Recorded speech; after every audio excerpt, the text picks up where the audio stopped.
Hello and welcome to Uncut with Lucia. Today we are thrilled to have the multi-award winning author and photographer Gary Smith joining us from sunny California. So, Gary, welcome to Uncut with Lucia. Thank you. It's good to be here.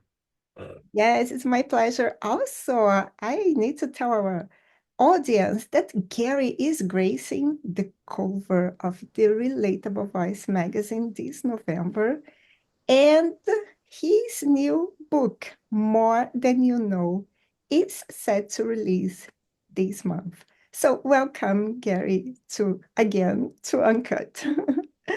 Thank you. So, Gary, you've been part of the Relatable Voice community for about 4 years now.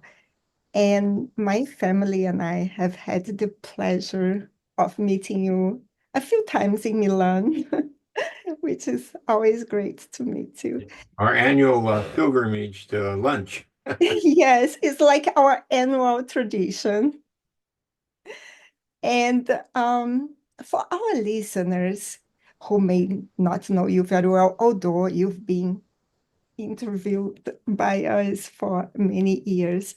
So, what first drew you to Italy? Let's say more specifically to a little town in the mountains called Muraglio. It was a strange journey. It was our my wife and I's 20th anniversary, wedding anniversary. And all of a sudden, for about 6 months prior, I wanted to see where my grandfather had come from. My grandmother, every time I would visit her as a small child, she'd say, "Give me stuff, relics from the family," and say, "When you go, they will know you." And I always thought it was strange, never thought much about it. And pretty soon, I really wanted to go, but all the elders, everybody in the family had passed on. So I was doing research. Could not find Luliayo. Finally, one day, just before our 20th anniversary, I was searching and I found Castellamante Muliayo. And I Mhm. thought maybe this is it. So I asked the wife if she wanted to go to Milan for our anniversary, and she said, "Yes, let's go." So we went to Milan. I knew it would be close to there. And one day we hired a driver to try and find this place. Nobody knew where it was at. And going to Castellamante, we seen a little sign, went up into the village, and I was hoping to find maybe a foundation left from my great great grandfather's Milano water mill. And we find this restaurant. It's like a five-star restaurant in this little village of 200 people. So we went in there for lunch. And the next thing I know, this lady is standing behind me asking if these were my grandparents in Italian. And I turned and she had pictures of my grandparents and says, "Please come to my home for coffee." And the proprietor said, "The mill's just right around the corner. I can call somebody and they can come up and show it to you. It's still here." I can't tell you how excited I was. And so after we had a quick lunch and walking into her house, I looked past her shoulder and on the wall was a picture of my mom, my mom's brother, my uncle, and her sister. And as I turned around shocked, she put her arms around me and says, "Welcome home. We've been waiting a long time for you to return home. This was the house your grandfather was born in. This was your great grandfather's house." And this was, of course, all through an interpreter, because I spoke no Italian and she spoke no English. And so we left there stunned. And I started immediately went back to college to learn Italian and then started going every year and for as long as for 2, 3 months every year. And that was in 2009, I think. And yeah, it was 2009. So that's how I ended up in this little village. And I finally got relatives there. And so it Oh, was it took a while once we got home for me to for both of us to really realize what happened, you know. You know how you fall asleep on a plane and you wake up not knowing quite where you are, and I'd look over at my wife and she'd say, I just had, I think the word is dream. I said, well, then we both had the same dream because Unbelievable. yeah. The probability of this to happen is minimal. Yeah, well, the lady that lived in that house, it was married to my would be my second cousin or my cousin, and he had passed away.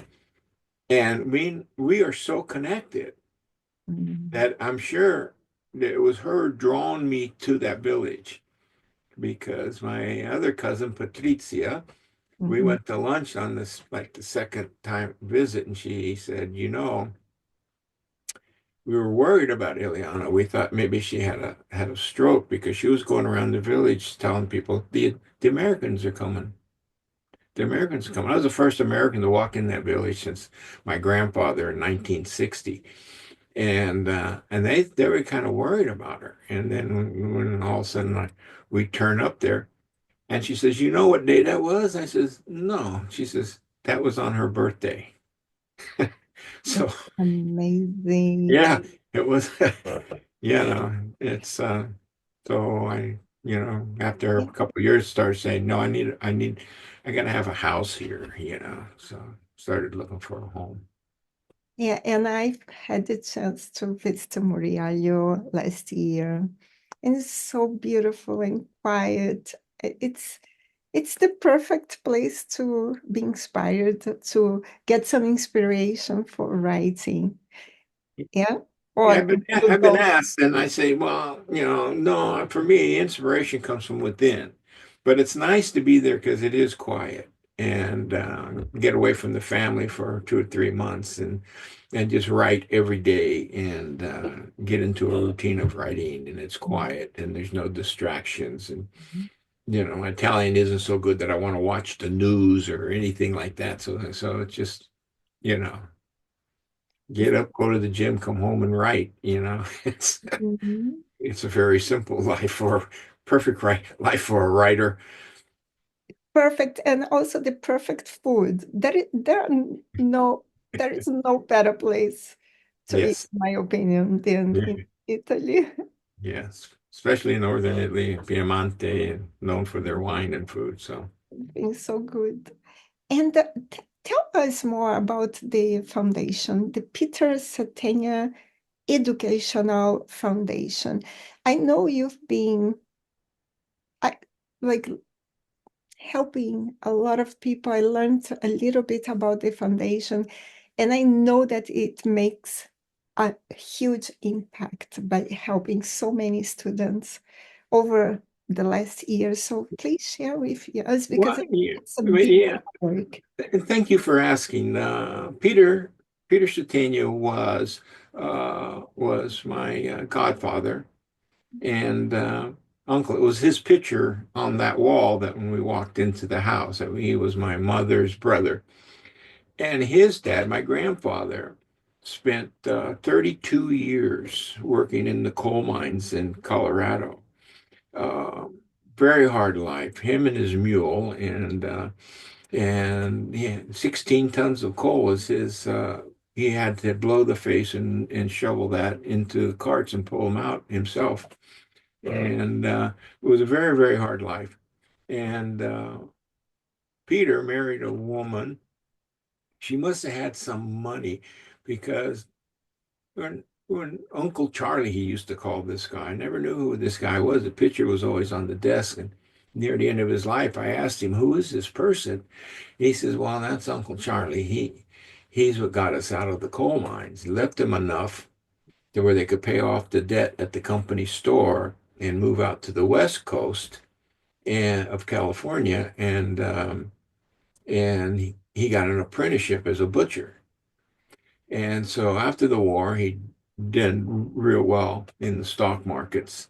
And so near the end of his life, I was his caretaker. And he says, I really would love to start a foundation Mhm. in which we could give. somebody the leg up like I did. If it wasn't for Uncle Charlie, I would have died in the coal mines alongside my dad. And so we started the foundation together just before he died. And we give out about 50, I think this year we'll give out $50,000. And it's to help the education of kids. When we started the foundation back in 2008, it was very expensive to go to college. Now it's easier now, at least in America, a lot's paid. And in Italy, the education is free, but I think, my understanding, there's a tax on the family that they're going to send their kids to university.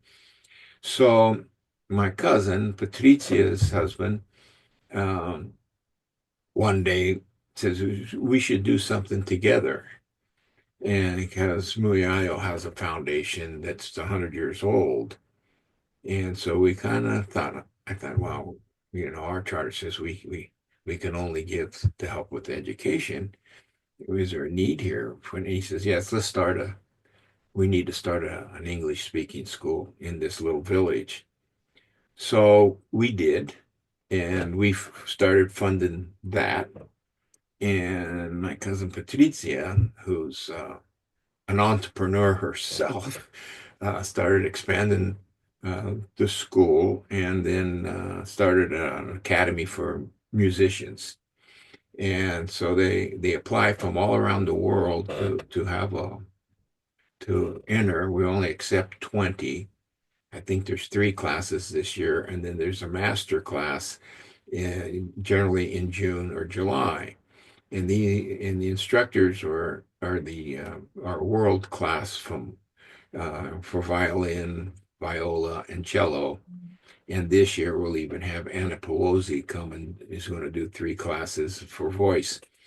And so it's gotten really popular and really big. And yeah, it's it's inspirational to see these kids.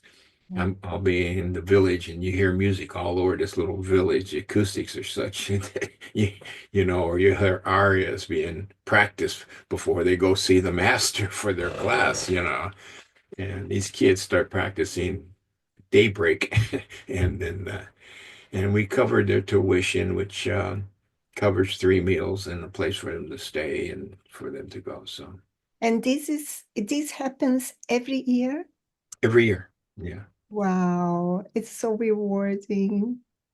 Yeah, it's fun to see these kids and what dedicated, bright kids. And now we'll hear from some that are they're playing in an opera someplace, or they've been accepted in some philharmonic somewhere, because of their skills. And Mhm. so Wonderful. I hope I can come back soon. During summer, you and Patricia are doing a great work. And also, Gary, talking about inspiration and books. Um, in February, you are releasing the ninth book book in the series, yeah, 10 in the overall. Warren Steelgrave series. So, 9 books sounds like a lot. So, first, can you tell us about this series? Like, how has this evolved over the years? How can you still get stories and stories for so long and getting these awards you've been receiving, which is fabulous. Congratulations, anyway. Well, thank you. Well, I went back to school to learn Italian, and in the advanced Italian classes, we had to write essays, and we had to take uh, something that wasn't politics or that was politics or sports. We had to find a newspaper article from Italy, and which was easy for me because I was going to Italy every summer. And the first part of the essay was to make sure we understood what we were reading in the article, right? So we had to write um, about what the article was saying. The second half we could free write. And so I found I just loved it. I mean, I never thought of myself as a writer, but I just loved it because being in Italy, I could come back with something that was going on in the village or Mhm. a festival or an event that was happening, for carnival, and and I could put myself in that part, because it was an experience that I had had that summer, and I just loved it. I just loved it. And so near the end of getting my degree, I thought, well, I'm going to have some time. I wonder if I could write. So very quickly, in 6 weeks, I wrote the first book. That's why it's so small. It was only like 50,000 words or something. Uh-huh. And I was so naive, I didn't know your manuscript should be double spaced. I thought when you hired a proofreader, you didn't have to do no more proofreading, that they were going to handle all this. And so, but it was a one of a, it was going to be a one of book, but people that read it loved it and said there has to be a sequel. We can't leave this like this. We want the next saga in this man's life. And so I wrote the second book, and that led to the third book, and that led to the fourth book. And so, it's the ninth book was hard because it's a series, and I like series. And what I like about most series is reoccurring characters. You've got a favorite character in the book before or two books later, and you're looking forward to them appearing in the newest book. And so, but after nine books, it does start getting hard to come up with a story. It's easy to come up with a story, but as an author, it's like I've done this too many times. This starts feeling repetitive, So I've started a 10th book in the series, which is why I took a break and did a book of short stories. I didn't realize how hard that was going to be, but that was what an Mhm. exercise that was to write 28 short stories in 9 months, because this story might be only 1,500 words, a very short story. The next one's 9,000 words, but one's about one's about a haunted house, one's about a love affair, one is about getting old. I mean, you got to keep changing characters and themes and places, and one after another, just to be changing those gears.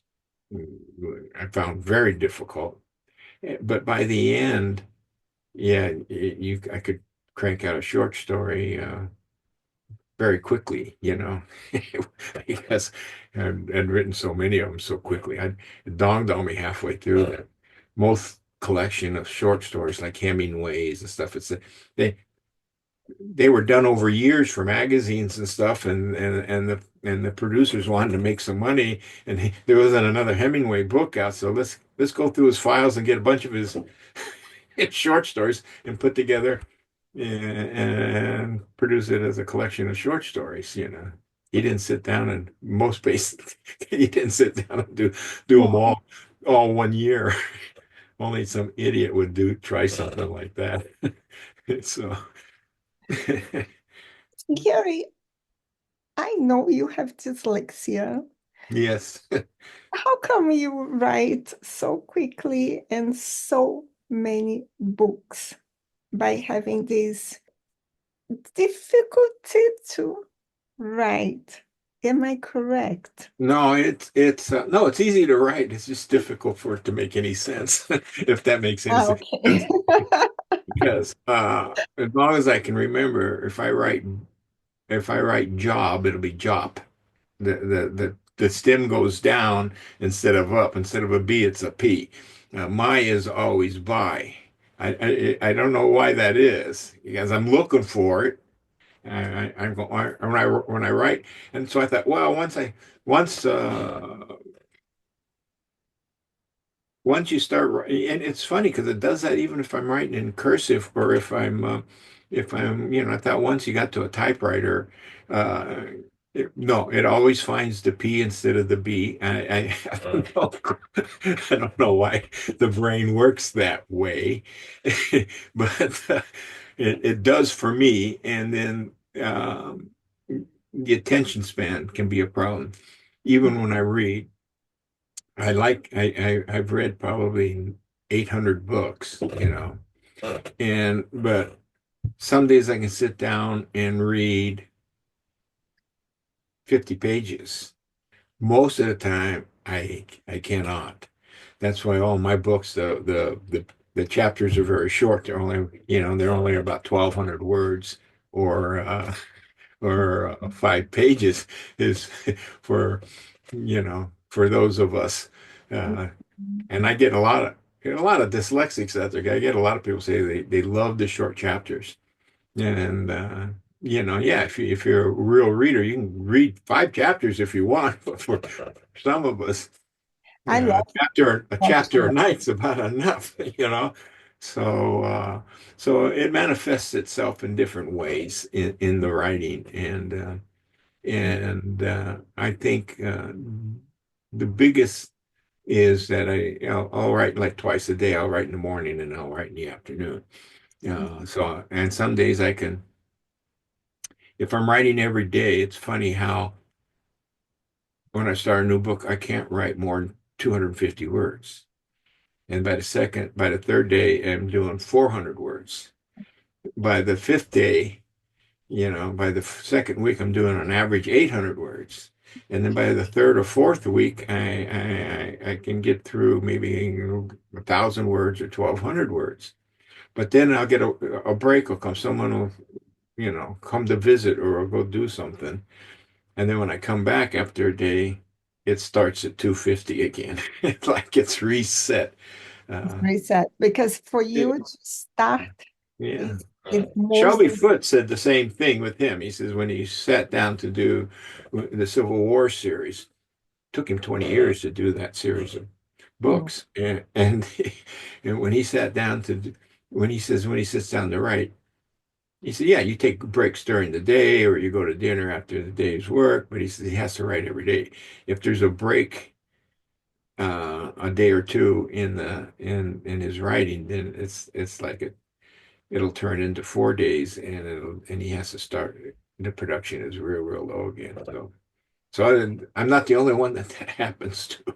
No, for me, I actually usually start writing more words because everything is here in my head.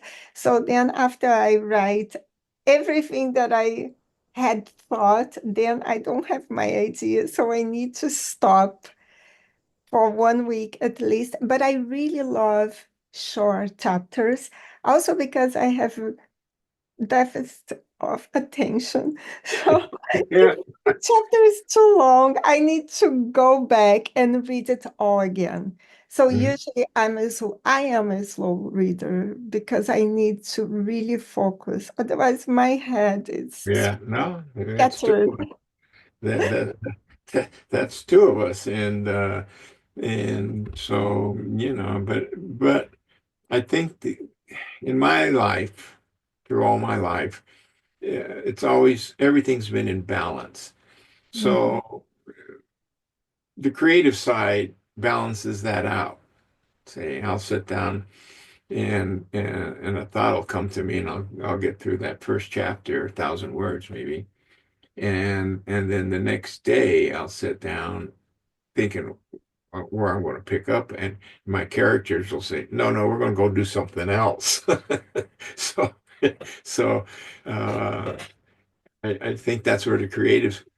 I think most creative people have attention disorder, and they got to do two or three things at one time, and Totally, yeah, totally. And Gary, more than you know, of course. Can you give us some sneak peek? For example, do you think this one will be the last book in the series? Is Is Warren still trying to, discover, find out some new issues that we been going along with this Yeah, book? well, throughout the series, and it's it's funny because it's generally something uh, in my personality I'm working out. The main character is working out for himself. The stories, I hope, are a good story, and obviously people like them. But it's amazing how many people focus on the story and not the underlying thing that's going on with him. It's and so it's everyday life for him that he's trying to work out. Whether like in the third book, in which he's been hired by a newspaper to help write a story about a serial killer, and has to confront this person who's a lot like himself. And he's wondering what's the difference between us, and she kind of explains to him that she's an undomesticated, that we we murder every day in order to feed ourselves, a cow or a deer or for leather or a plant. And that undomesticated, they're undomesticated there, and that they really need to feed their soul the same way. So and so he's the underlying thought throughout the whole process is, where did we get our values? You know, um, I know people that are so dead set against murder and yet are quick to execute a prisoner, you know. And so, Exactly. well, how did they come up with that? Was it environmental, or was it just in the personality at birth? And so he gets confronted. He gets confronted in every one of these books with something that is important in life. That yeah, a lot of people thought the last book was going to be, as they were reading through it, my proofreaders thought for sure that that was going to be the last book, that he wasn't going to survive, and so a lot of people think this one could be the last book for him, and it might be because I mean, he's an older writer, and so he's getting a little long in the tooth, and he's starting to recognize the difficulties. Even though he's young for his age, the difficulties with doing what he's been doing, so he's I still believe that 10 is a better number. yeah, well, I'm writing 10 now. So okay, so you're probably right. I'm struggling through 10 now. I'm got 4 chapters done, and I don't know where it's going, so maybe late spring I'll send you a PDF of it, and you Yeah, can I before. love. Yeah, I would love to read. I read 2 or 3 of your books, and just because I'm a slow reader, but I wish I could have more time and attention to read all the books that are waiting for me on Kindle, my Kindle. And Gary, what is coming next for you? You told us already that you're writing number 10. But is there any other thing? Like, I know you were a photographer. I know you will never stop writing or doing art. So is there anything interesting that you would like to share with us? Yeah, yeah, nothing. I think this year I'm going to spend more time on the foundation. I've stepped away from it 2 years ago, and my daughter's in charge of the foundation now. Hopefully, you'll meet her in July. I think she's coming this year in July to meet with our counterparts on the other side. And I don't know if Sophia will be with her or not, but Shannon, I think definitely will be there.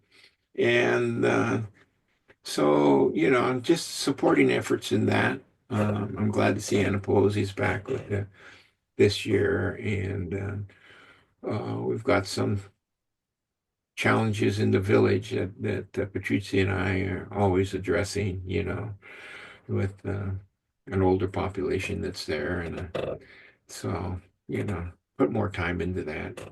Mhm. Yes, After 10, I think after book 10 in this series, maybe I'll start doing more short stories and yeah, sending them out for short publication. stories. I love short stories. And you have a book of short stories, Yeah, actually.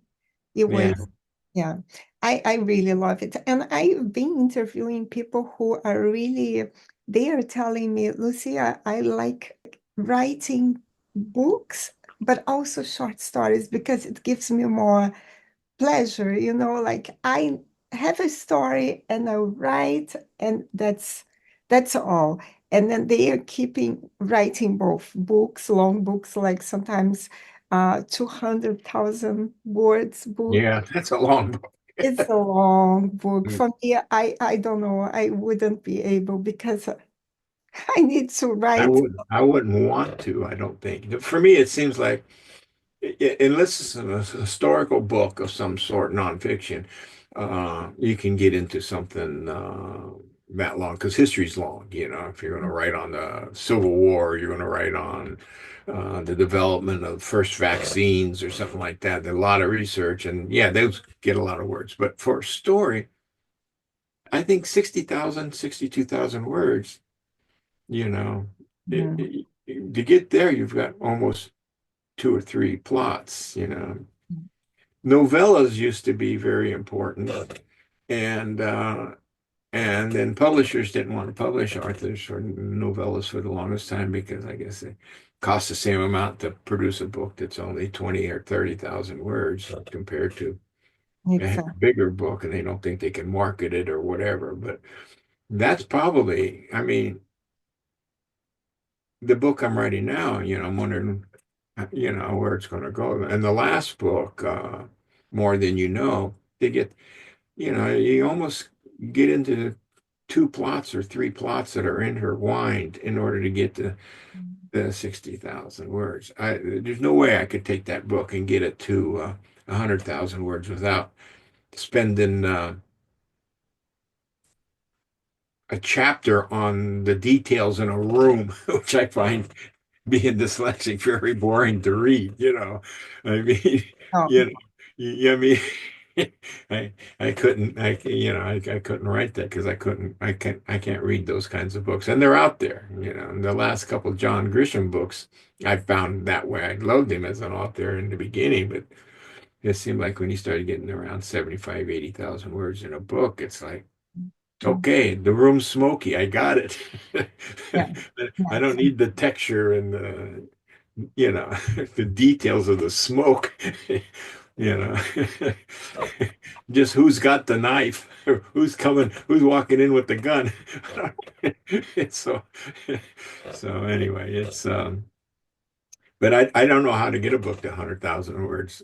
That's going to be, That's not for me neither.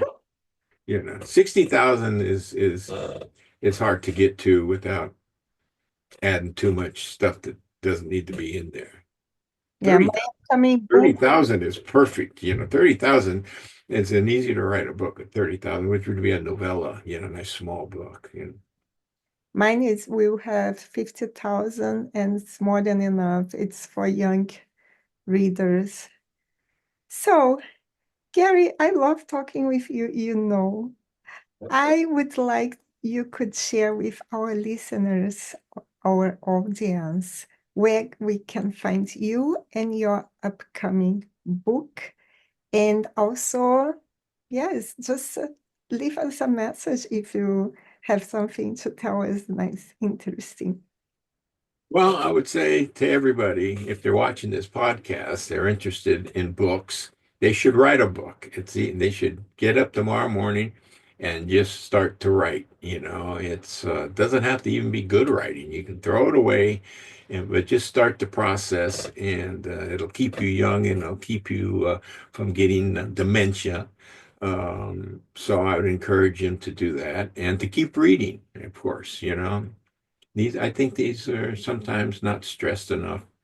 Uh, all my books, interviews, uh, they can find them at www.garysmithauthor.com, and they're available. The newest book is available now on Amazon. Just was out last week on Amazon, and to look for I guess I've won another award. They're going to be posting a billboard in Times Square again February 15th. I think they sent me the date. So maybe you'll still be in New York. You can go by and send me a picture of it. And so it's been a fun ride, and I encourage everybody to do that. And the easiest way to come up with a story is to write what you know about. Hemingway said, you can't write a good story unless you've experienced it. And we've all had some experiences in our life, and you can take any of those experiences and turn it into a fiction short story. And Just go and outside and you have a lot of many stories. Yes, Gary. Just go out for a walk. all righty. So again, it's always a pleasure to see you, and thank you for what you do for us authors and in promoting us. It's very good. Thank you. Thank you too. It has been such a joy having you here today. And your journey is an inspiration, Gary, and I can't wait to dive into your book, not upcoming book, your book, new book, and meeting you in Italy again as a tradition, and that you come back. We'll have the RV Book Fair again, and I wish you success. And also for our listeners and our audience, Gary will be featured in our magazine, The Relatable Voice, this month again. And you'll be able to read the review of More Than You Know in February in the Relatable Voice magazine. You can grab it for free at www.relatable-media.com. Thank you again, Gary, and see you next time. Ciao. Ciao.